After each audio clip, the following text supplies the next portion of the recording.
Welcome back from break. Now we are going to move on to talk about the next set of reactions, okay, which involve either starting with an alcohol to produce other functional groups or starting from an aldehyde or a ketone to produce other functional groups, okay? So oxidation and reduction reactions is something that is not foreign to you guys. We already talked about oxidation and reduction previously in chapter 7. That being said, when it comes to organic chemistry, understand that oxidation is when we are increasing the number of bonds between carbon and oxygen by adding an oxygen or losing hydrogen atoms. And here we're going to see how we can oxidize, as you can see, primary alcohols onto other functional groups like aldehydes and carboxylic acid. Now, the process of reduction in organic chemistry means that we're going to reduce the number of bonds between carbon and oxygen atoms. So specifically when it comes to reduction, we are only going to see the reduction of aldehydes going to their corresponding primary alcohol. So overall, we have to specifically go one by one and understand the different reactions that we're going to have. The first part is going to be understanding oxidations. Then we're going to proceed to understand reductions. So starting with oxidation, okay? Again, oxidation is going to increase the number of carbon-oxygen bonds, okay? But understand that when we are oxidizing a primary alcohol, we are going to do this increasing of the number of carbon-oxygen bonds by loss of hydrogen, okay? So look at what we have in the example. Here, we have a primary alcohol. When it comes to oxidation, there are certain chemicals that we utilize for oxidation, but in this textbook, we do not have a name other than brackets in O. So please do not confuse the brackets in O with molecular oxygen. Brackets O means oxidation. So again, if you have a combustion, you have O2, okay? Let me just write it here as a note. O2 does not equal brackets in O. This is oxidation. This is molecular oxygen. Okay? So when we have a primary alcohol, what happens overall is that the hydrogens that we're going to lose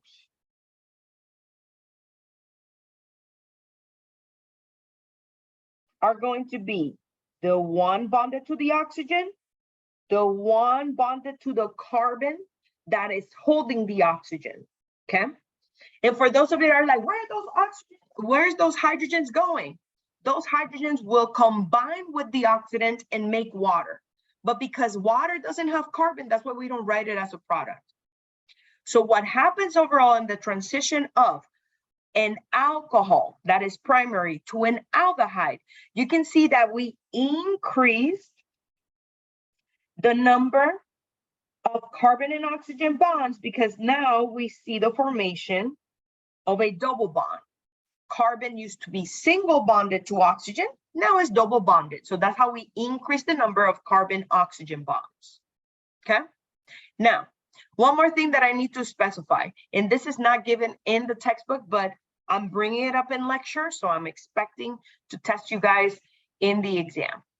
When it comes to oxidation, oxidations come in different flavors, if you would like to think, okay? You know how, I guess, commercialized salsa, like if you buy Tostitos salsa, there's mild and hot, which I don't know, for those of you out there, it's not hot. I buy the hot and I'm like, this is maybe medium. Anyways, so you can buy mild salsa, medium salsa, like hot salsa. When it comes to oxidation, you can have mild oxidants or you can have strong oxidants. The oxidant, okay, the brackets in O, that accomplishes the conversion of a primary alcohol to an aldehyde is going to be specifically the mild oxidation, okay? So if you have a primary alcohol with a mild oxidation, that's where you produce the aldehyde. So you have to keep track of where is that carbon double bond to oxygen is formed. And as you can see here, now we have the formation of a CHO, and that's why we're forming an aldehyde. Let's now move on to what happens if we have an aldehyde, okay? So let me just change the title really quick. It's not technically primary alcohols oxidations. This is the oxidation of an aldehyde.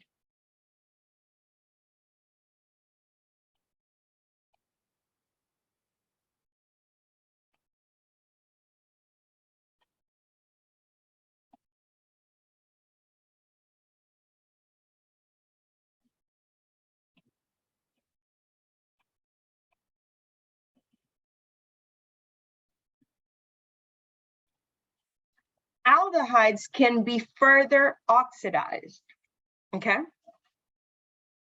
If you start with an aldehyde, it doesn't matter if you have a mild or strong oxidant, aldehydes will always convert to the carboxylic acid. That is the end of the road for it. So if you're given an aldehyde, you will convert it to the carboxylic acid. Notice that the difference between the aldehyde and the carboxylic acid is that now we placed an oxygen atom in between the carbonyl and the hydrogen that used to be in the aldehyde. That's all we're doing. So this is your aldehyde. And you can see here, to write the chemical formula of the carboxylic acid, all you have to do is, oh, I just need to put an oxygen in between the hydrogen next to the carbonyl and the hydrogen that is there. That's how we draw the carboxylic acid. Now, understand that primary alcohols can go all the way to a carboxylic acid.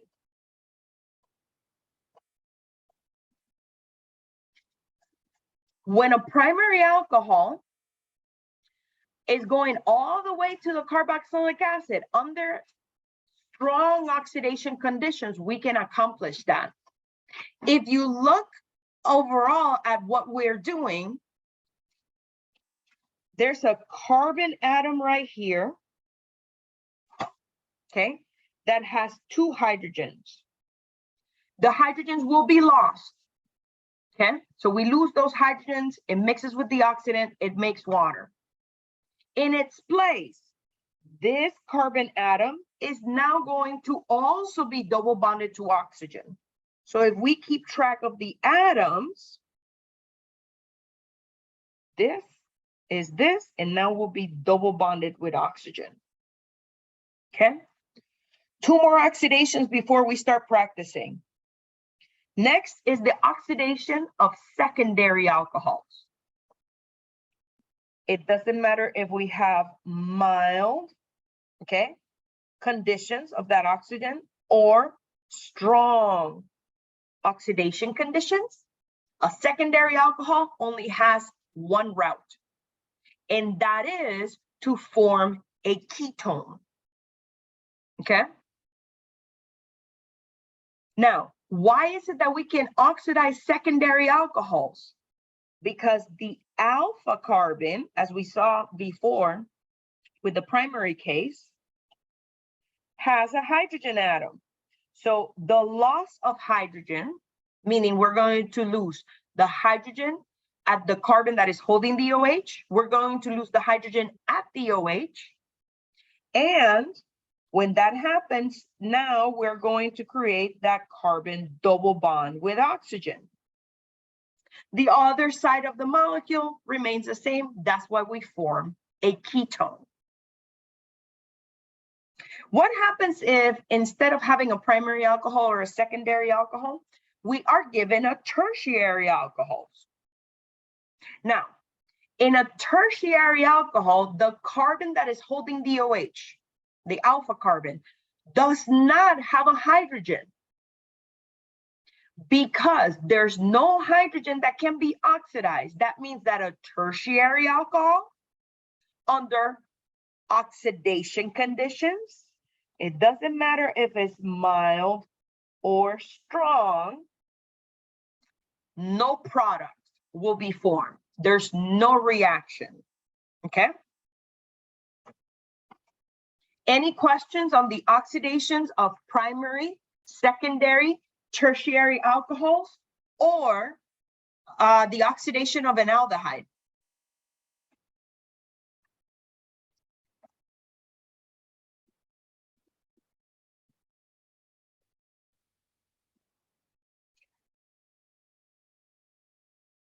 One more thing.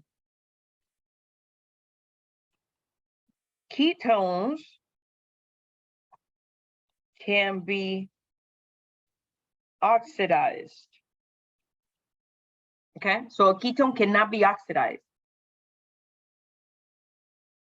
One more oxidation, and that is if we have a thiol.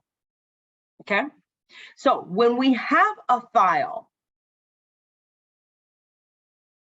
doesn't matter if we have mild or strong oxidation conditions, thiol have one molecule to form always.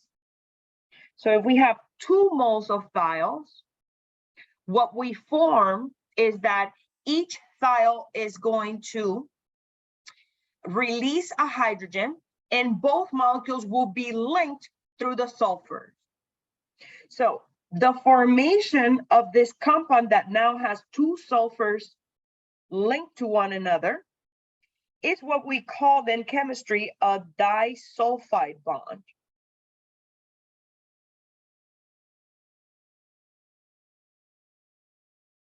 Okay, that's when we take those thiols and we link them with one another. Okay, and these are the oxidation reactions that we need to know for the exam this week. Let's actually practice predicting the products depending on what is given to us. So remember, when we are oxidizing something, if it's a primary, it depends on the strength of that oxidation. If you have a primary, you can form either an aldehyde or a carboxylic acid, depending on the strength of your oxidant. If you have an aldehyde, you can form a carboxylic acid. If you have a secondary alcohol, you can form a ketone. If you have a thiol, you can form a disulfide bond.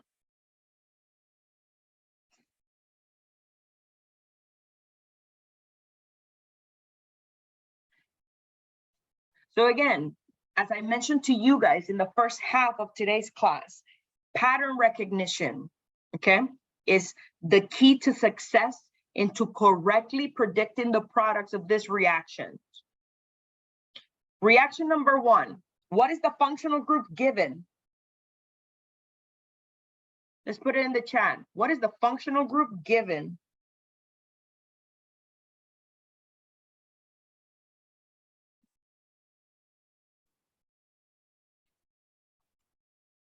Thank you, Gia. Yes, that is an aldehyde. When I'm oxidizing an aldehyde, it only has one functional group that it can create. What is the functional group that we can create? When we oxidize an aldehyde, there's only one functional group that we can make. Excellent. Thank you, Yesenia. Carboxylic acid. I find that students can predict the functional group. It's just that the issue is, how am I going to draw this molecule? Okay. As I illustrated a few moments ago, when we're transitioning from an aldehyde to the carboxylic acid, all we have to do, and in this case, on either side of the carbonyl, we have hydrogens. If you didn't have that, okay, then the side where we have a hydrogen, that's who gets the incoming oxygen. So to draw the carboxylic acid, I'm going to pick, again, the one on the left, just because I feel like it. If you pick the one on the right, is correct. But if you have an aldehyde, always the side where we have the hydrogen in the aldehyde is who gets the incoming oxygen. This is a special case because we have hydrogens on either side. So we are going to do double bond oxygen, hydrogen on one side, oxygen, and then the hydrogen. And that's the carboxylic acid that is produced from this reaction. Questions about the first reaction?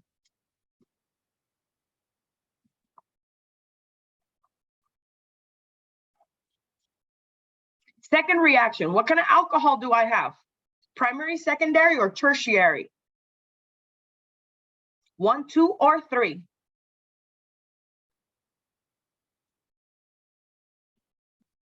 Excellent job, Francisco. Yes, that is a primary alcohol.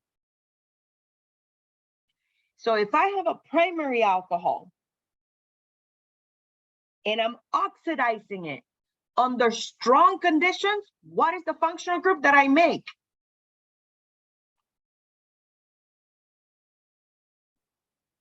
Thank you, Yesenia. This is a carboxylic acid. Now, how do I draw the carboxylic acid? Remember that this carbon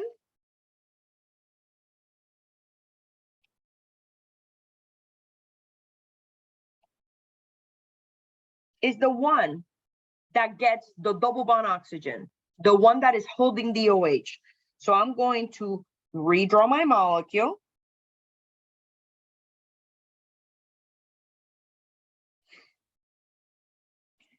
And the carbon that is holding the OH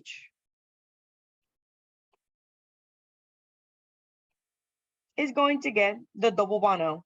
And that's how I draw my carboxylic acid. Questions about that second reaction?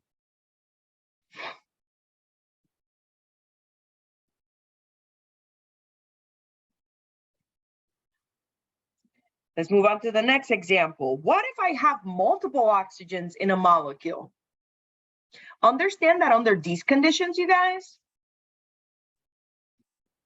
each alcohol will be converted. Molecules are not smart. Molecule is like, you're a functional group. You can react with me.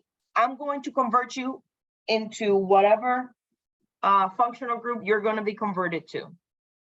So oxidants, we are always exposing these functional groups in excess.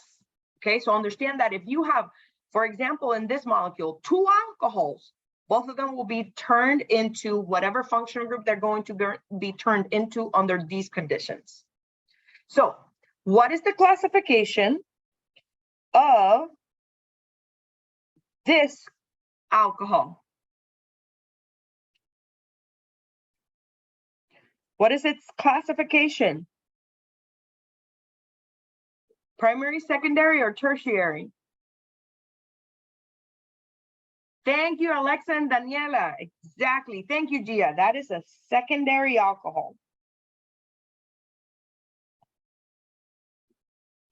When we convert a secondary alcohol by oxidation onto something, what are we forming?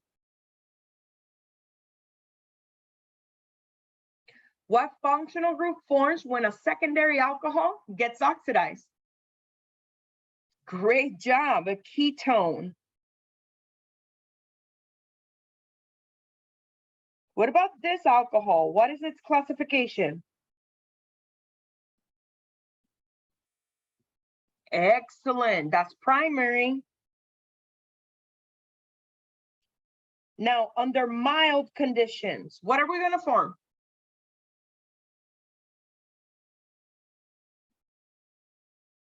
A primary alcohol under mild conditions. What functional group do we form? Not a carboxylic acid.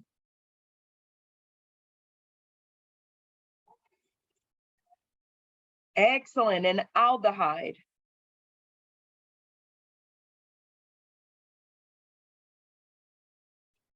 So that's exactly what is going to happen to the molecule. I redraw my ring. The ring is not affected in terms of, it doesn't lose carbons. In none of these reactions, we're going to change the number of carbons. So this carbon atom, which is here where we had the secondary alcohol, that's where I'm going to draw my ketone. Because remember that in this reaction, you lose the hydrogen that is in the carbon that is holding the OH, and then you lose the hydrogen that is next to the oxygen in the hydroxy group. And then here on the other one, I have a carbon atom that has an OH. Basically, here, give me one moment.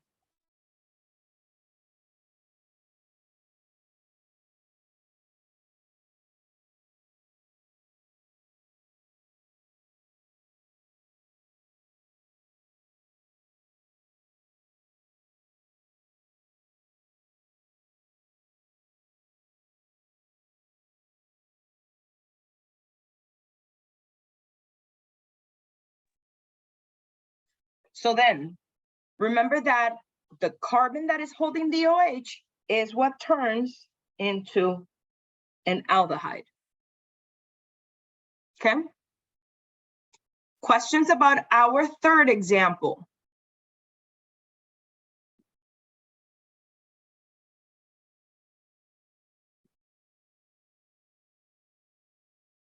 Let's look at the next one. I have two thiols. What am I going to form when I oxidize two thiols? Great job, a disulfide bond.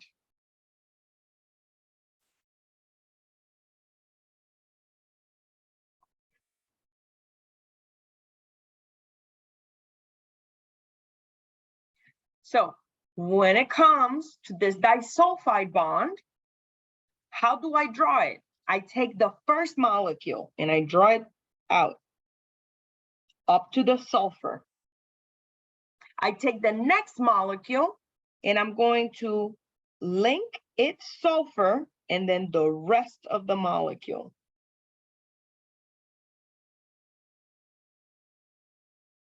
That's how you draw the disulfide bond. Let's practice a little bit more.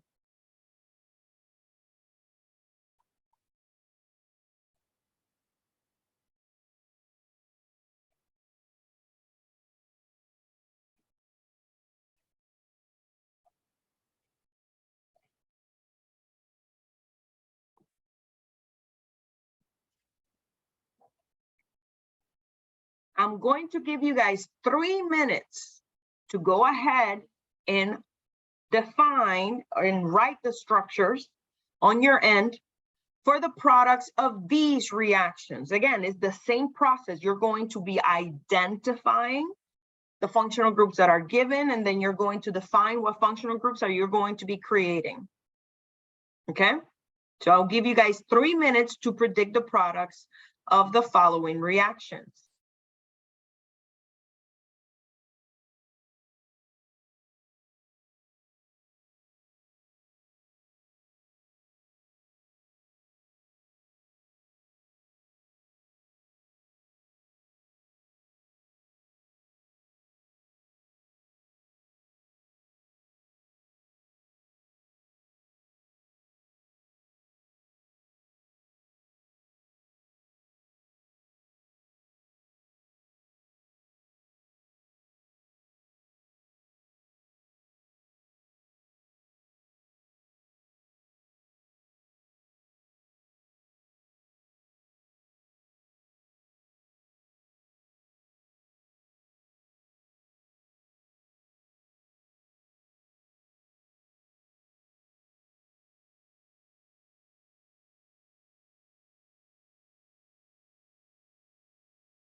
Let's go through the answers, starting with the first two reactions. So remember, in these reactions, we are not changing the number of carbons. Under mild oxidations, and let me just number these carbons. Let's say that this is 1, 2, 3, 4. In this class, we did not learn how to name these alcohols, okay? All I want you guys to know is that I'm just using it to guide the number of carbons in my product. So my molecule would look like this in terms of the number of carbons. The chemistry will only happen at carbon 2 and at carbon 4, because that's where I have my alcohols. What functional group is carbon number 2 going to turn into?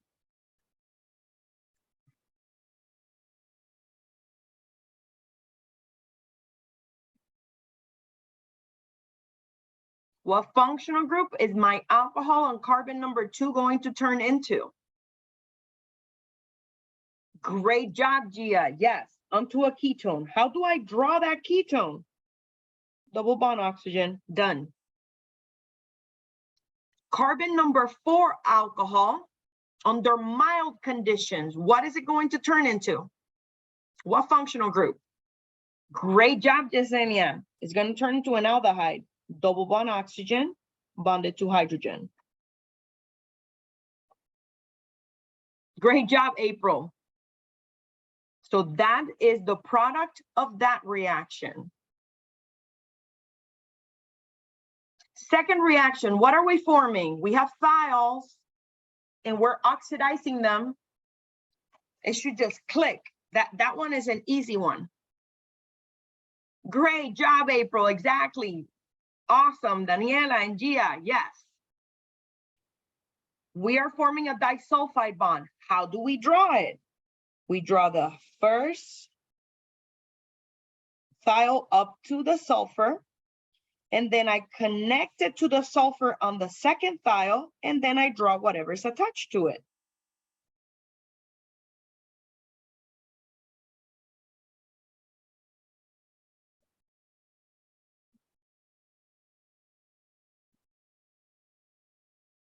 Let's move on to the last two.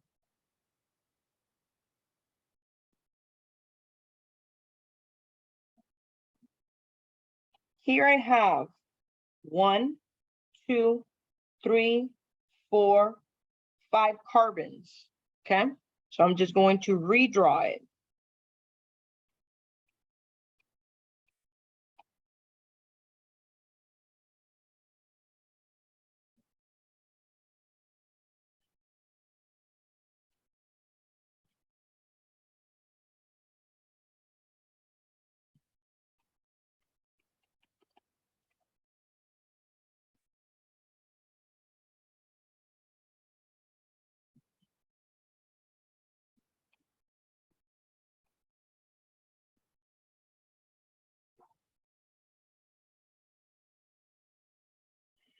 So those are the carbon atoms, okay?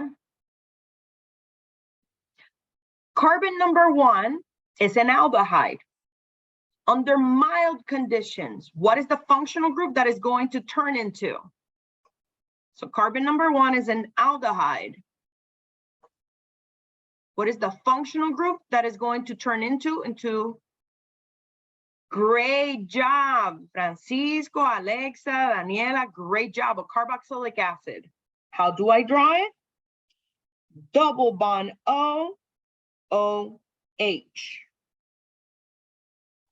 Carbon number 4 is a tertiary alcohol. Under mild conditions, what functional group are we forming?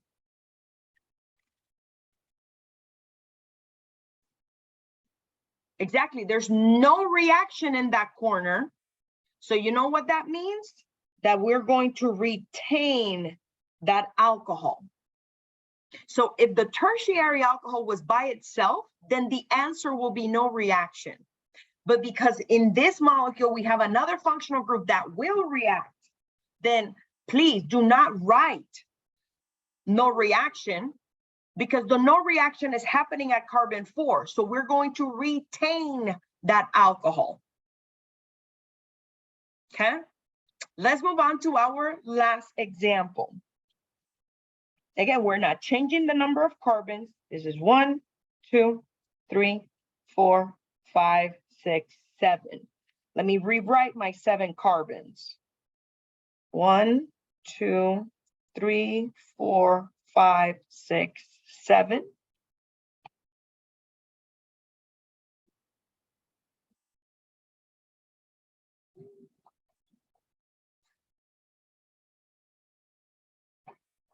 So similar to the example above, a carbon number 1, we have an aldehyde. What happens to aldehydes when we put them with a strong oxidant? What functional group do we create? Thank you, Alexa, a carboxylic acid. So in carbon number 1, I'm going to draw a carboxylic acid. The next center that I'm going to focus on is on carbon number 5. Carbon number 5 is a ketone. What does a ketone form when it is exposed to oxidant? So if I take a ketone and I expose it to an oxidant, what happens? Great job, Daniela. You cannot oxidize it. So what does that mean in terms of structure? We're going to keep it.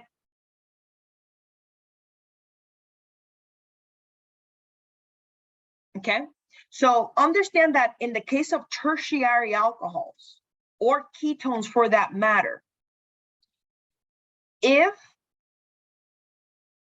we are putting on under oxidations, there's basically no reaction. But if they're accompanied by another functional group that will do the reaction, then we just keep them the same, like you can see in these examples. Any questions predicting the products for oxidation reactions of primary alcohols, secondary alcohols, tertiary aldehydes? Any questions?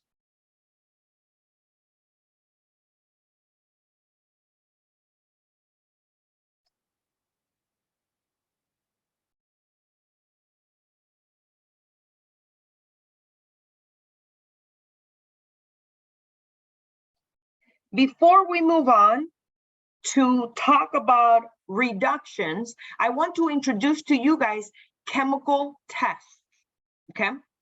And these chemical tests specifically are going to be used to identify aldehydes versus ketones.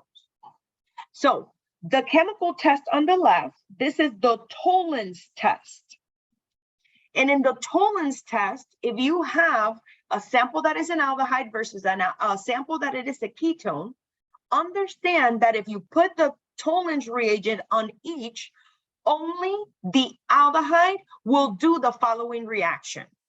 Because in the Tollens test reagent, the Tollens reagent has silver ions, okay?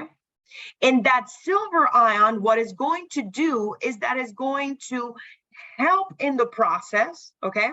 And it's going to oxidize the aldehyde to a carboxylic acid. So if somebody gets oxidized, something has to get reduced. So understand that in this process, specifically, the silver will undergo reduction and it gets reduced to form solid silver, okay? This reaction is also known as the mirror test, because when we look specifically at the test tube where we have our aldehyde, then we can see that the silver precipitate is there, okay? Back in the day, this is one of the ways in which mirrors were made out of silver, okay? This is why it's called the silver mirror test, okay? Now, understand that this has some practical use nowadays. And sometimes I have seen examples where people actually take compounds that have aldehydes, for example, sugars, which is the next thing that we're going to talk about in chapter 13.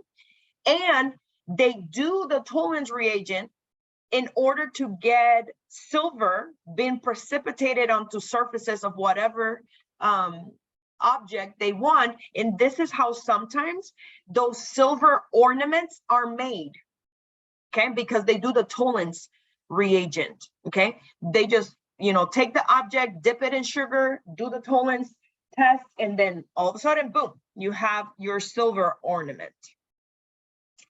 Now, we also have the Benedict's test. And in the Benedict's test, there is a little bit of a more specific parameter in order for that aldehyde to be oxidized under these conditions. In the Benedict's test, which is a copper-based reagent, understand that your aldehyde must have an adjacent OH to the COH group in the aldehyde. So the carbon next door must have an OH. You can see here, we have the example of glucose. And in this week's lab, you will see how the Benedict's test, along with other chemical tests, are utilized in order to identify different carbohydrates. So, as you can see in the molecule of glucose, we have an aldehyde, and adjacent to our aldehyde, we have a carbon with an OH. So as long as your molecule has this, then the Benedict's test can be utilized to identify those aldehydes. So this is also an oxidation reaction, and you can notice that who gets oxidized is specifically the aldehyde, because it forms a carboxylic acid. In turn, our copper goes from copper 2 to copper 1, and the product that forms, as you can see, has that red color in it. So if you do the Benedict's test on a particular molecule that has those parameters, meaning an aldehyde adjacent to an OH group, upon oxidation, we can see that the Benedict's reaction has occurred because we have a transition from the copper 2 being blue to the copper 1 being red, okay? Now we are going to move on to look at reductions.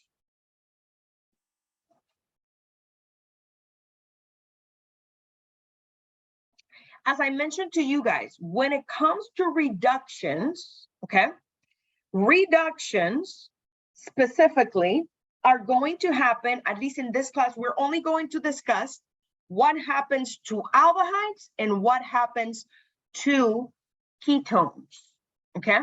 There are two reagents that can be utilized for the reduction of aldehydes and ketones. We can utilize H2 with its catalyst, which it could be platinum, it could be nickel, it could be palladium, okay? But understand that whenever we are reducing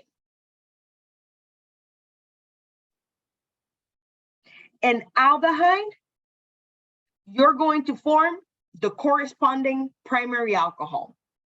How do I know what happens? And it doesn't matter which reagent you use. You can utilize H2PT, or you can use NaBH4, which is sodium borohydride, okay? Regardless, this is what's going to happen to your aldehyde, okay? And I'm going to utilize as an example the H2.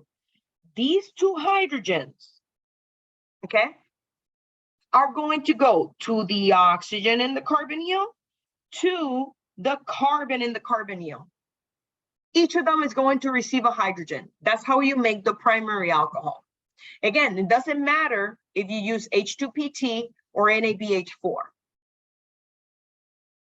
Now, there is a particular thing that we need to be careful when it comes to this.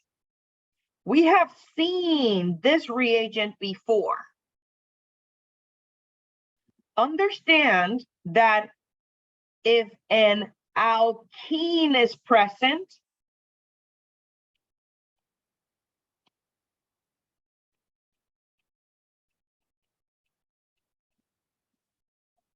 in the aldehyde molecule that you have,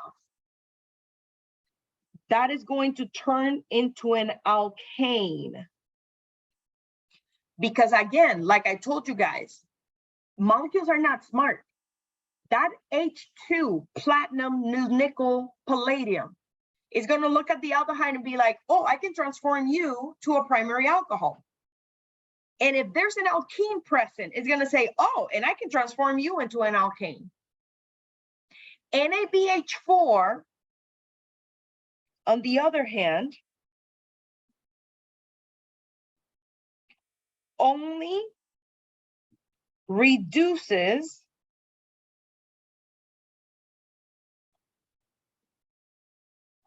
carbonyls.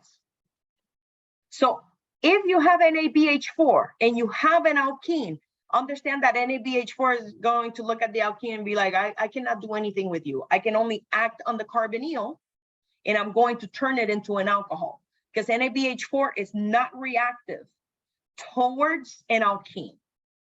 Some of you may be like, why is this important? Remember that in an area of chemistry that is called synthesis, at times we want certain functional groups to be present in the molecule and other functional groups to be converted. So it depends on the goal of the molecule that you're trying to synthesize. If you're going to use something like hydrogenation conditions or something like sodium borohydride in order to convert to the correct product. Now, you can see here that we also have the ketone. In the case of the ketone, you can utilize similarly H2 nickel, H2 platinum, H2 palladium on carbon. The important thing to note is that your ketone will turn into a secondary alcohol. Again, that H2 with its catalyst or NABH4 can be utilized. But the thing is that similar to what I explained before, if you have a ketone and you have an alkene, then understand that if you expose it to H2, then the alkene will go to the alkane. The ketone will go to the secondary alcohol. NABH4 only reduces carbonyl carbons. Let's practice so we can solidify the concept of reduction, okay, for aldehydes and ketones.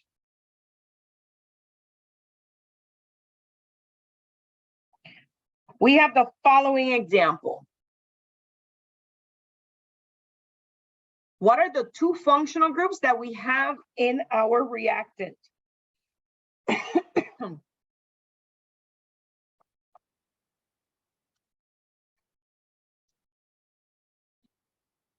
What are the two functional groups that we have here? We have a ketone, I agree. I will use my highlighter tool to show you guys where the ketone is.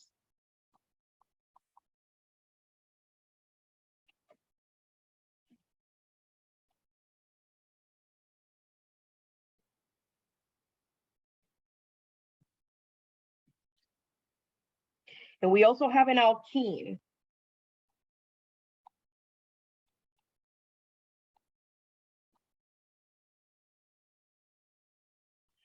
Which is right here. I'm reacting this with H2 platinum. What's going to happen to the ketone? What is it going to get converted into?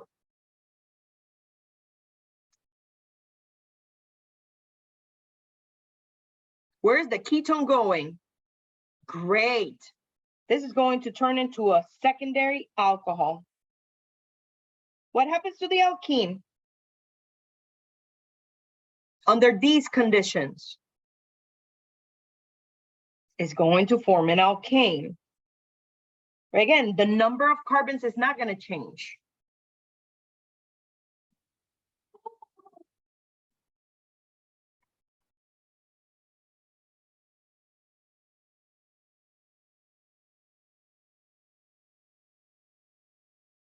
So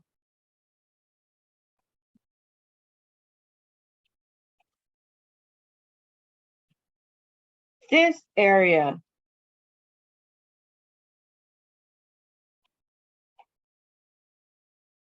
of the molecule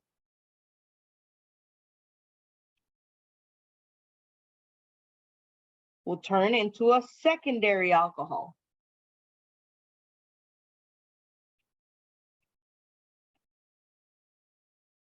This area of the molecule is going to turn into an alkane. So I'm not adding the hydrogens, I'm just keeping it skeletal. So I'm going to erase that alkene. Questions about the first example?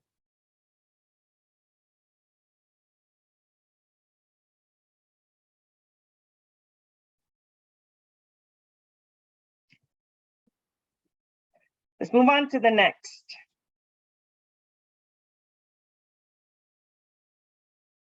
What are the two functional groups that we have in this structure?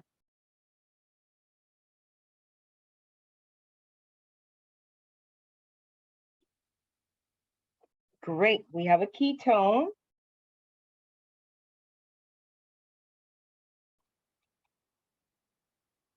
And we have benzene.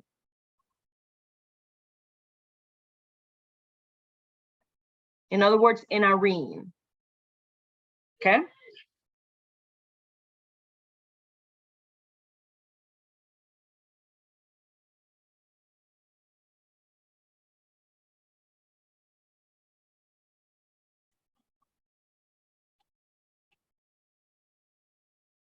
Here's my ketone.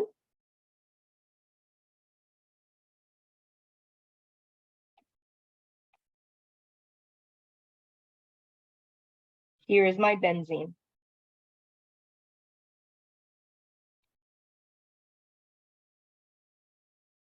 What's going to happen to my ketone under these conditions?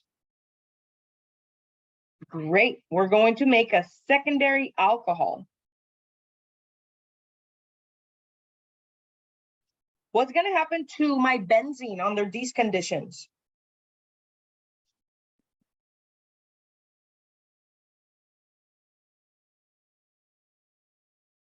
Excellent, no reaction.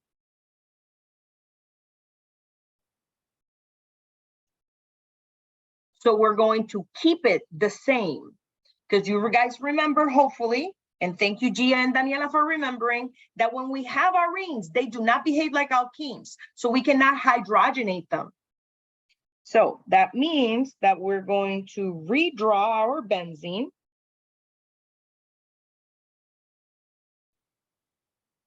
I'm going to redraw all the carbon atoms in my ketone.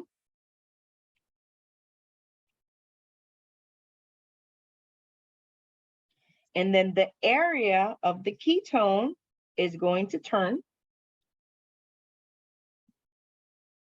into an OH.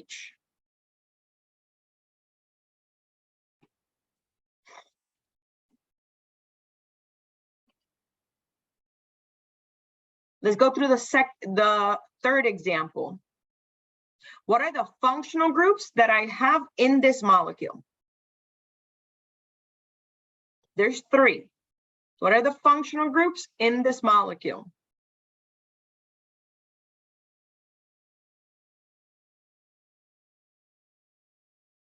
We have an aldehyde, we have a ketone, correct? One more.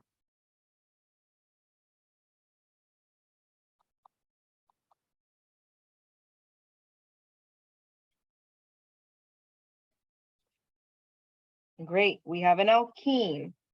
Let me highlight them.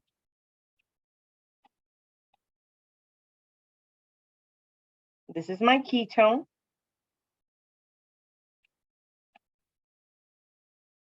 This is my alkene.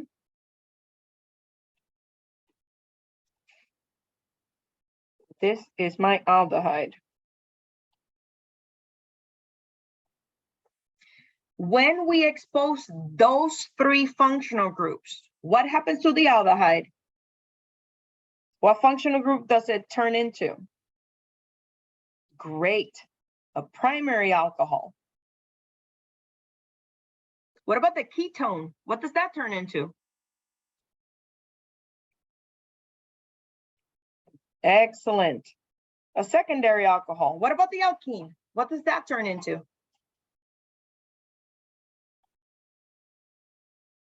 It does not turn into an alkane.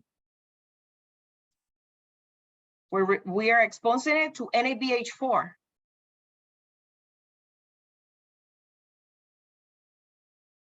Exactly. So we're going to keep it as an alkene because nothing is going to happen. There's no reaction.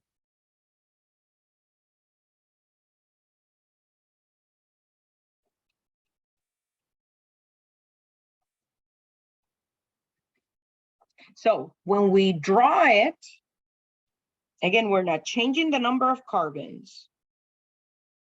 The alkene is going to be there.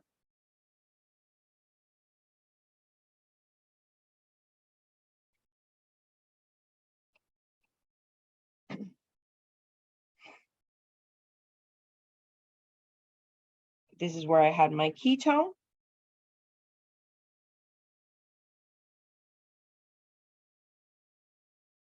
This is where I had my aldehyde. This turns into an OH. This turns into an OH.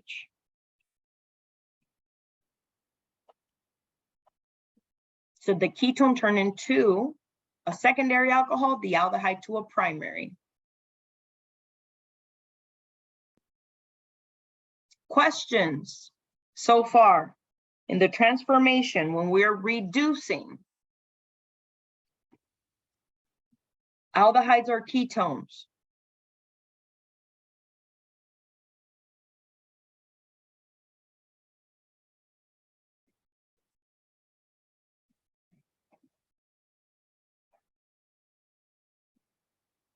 Excellent. So as practice, I'm going to give you guys 2 minutes to predict the products of these 3 reactions.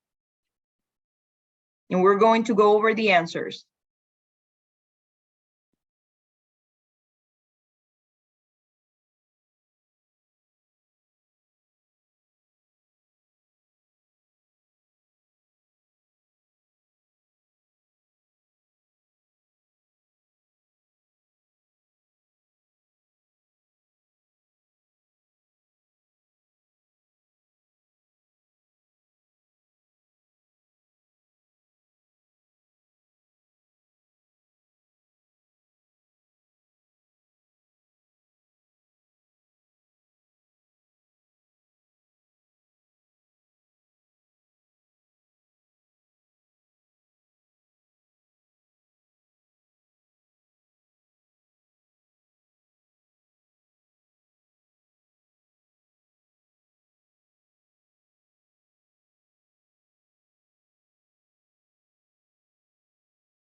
Let's go over the answers of these, okay?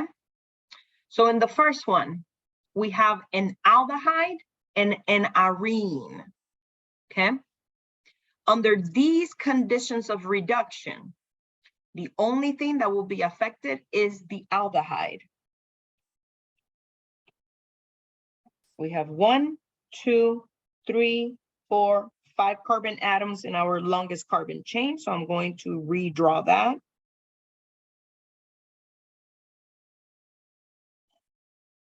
My arene is not going to be affected by these conditions, but my aldehyde is going to turn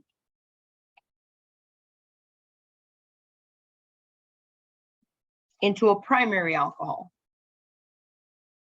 Let's go through the second example. I have a ketone and I have a cyclic system that it is extending out of the ketone. The only functional group that is affected here is the ketone. So I write my carbons. I have 1, 2, 3, 4, 5, 6, 7. Again, I'm not changing the number of carbons.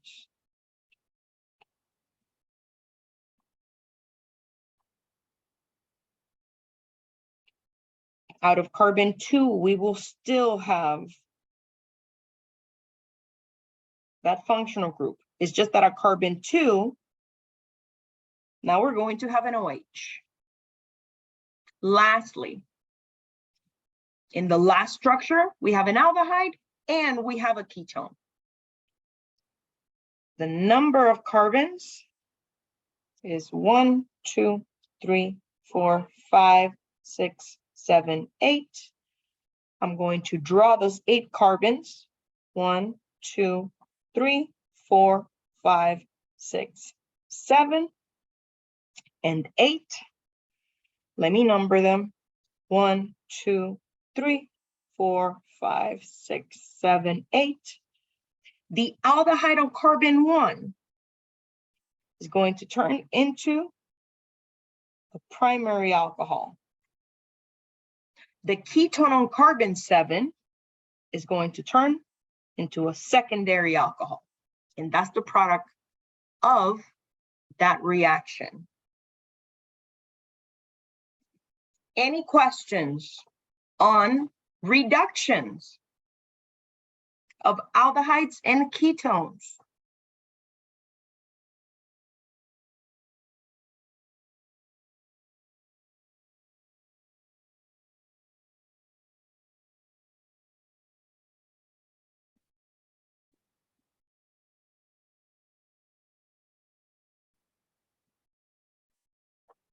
Great. Since there are no questions, this is all what I have for today.